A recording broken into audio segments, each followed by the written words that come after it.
really don't want attackers to be altering our log files. So how can we protect ourselves and or our logs?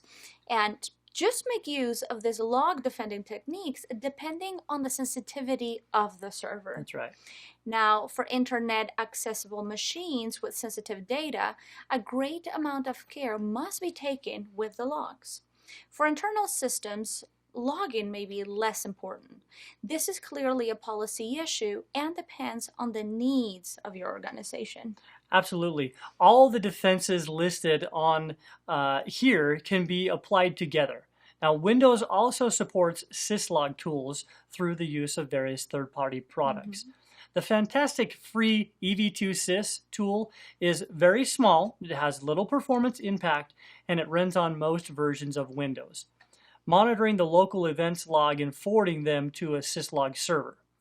The SL4NT tool and Kiwi's syslog for Windows support this type of functionality. Snare from Intersect Alliance supports a lot of different system types, including Windows.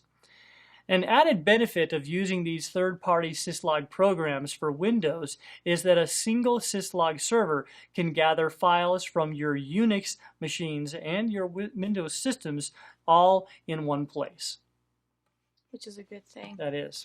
Now, some of the best defenses, or we should maybe say countermeasures, for covering your tracks is by implementing the Boy Scout motto.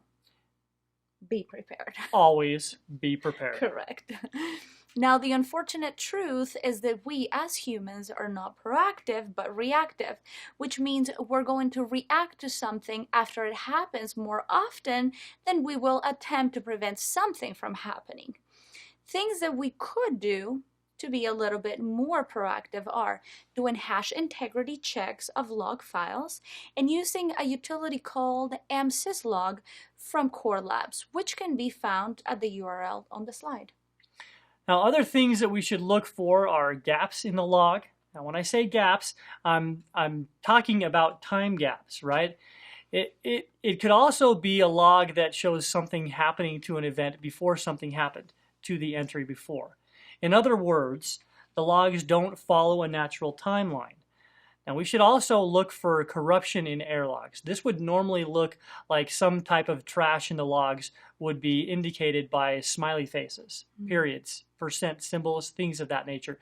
Basically, things that really shouldn't be appearing in our logs. Correct, yeah.